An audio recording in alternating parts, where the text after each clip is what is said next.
તમે વાત કરી કે રેવન્યુ રેકોર્ડ સુધારજો, પણ ગાંડા થઈને પૈસા ન ખર્ચતા. રેવન્યુ સુધારવાની પ્રક્રિયા ચાલુ કરજો. ફાર્મર રજિસ્ટ્રી ખાતું બંધ નથી થઈ જવાનું. એનો મતલબ એવો નથી કે નિરાતે કરશું એમ.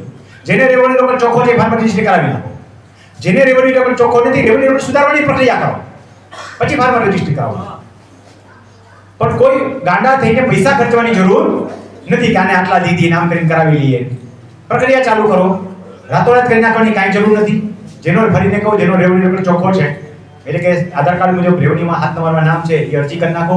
કાંઈ કરતા હો તો આજ કરી નાખો. આજ કરે સો થઈ જાય તો એ કરી નાખો. અરે આધાર કાર્ડ પ્રમાણે રેવન્યુમાં ન હોય ને તો અત્યારે ફાર્મર રજિસ્ટ્રી ઓલરેડી થઈ જાય છે. કરી લે છે, પણ રેવન્યુ રેકોર્ડ સુધારો.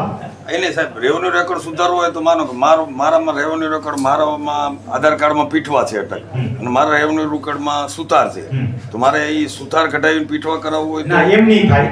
નહીં. કૌંસમાં કરી દે, કૌંસમાં કરી દે. કાઉન્સમાં કરી દેશે. આ કાઉન્સમાં તો છે.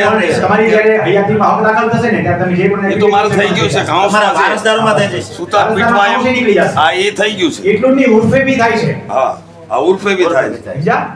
એટલે ઉર્ફે થયા પછી ઉર્ફે બને રહેશે, પણ છોકરાની જ્યારે વાસાઈ ચડી પછી નીકળી જાય. ત્યારે ઉર્ફે વાળું કાઢી નાખવાનું. આપણું જે મૂળ હોય, આપણે જે લેવું હોય એ લેવાય.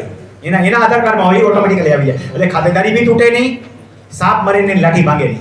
તમારી ખાતેદારી બી તૂટે નહીં, રેવન્યુ રેકોર્ડ ચોખ્ખો થાય. કાયદામાં જોગવાઈ બધી છે, પણ આપણે એનો લાભ લેતા આવડવો જોઈએ. હવે આપણે બીજા ટોપિક પર આવીએ છીએ, પ્રશ્નો.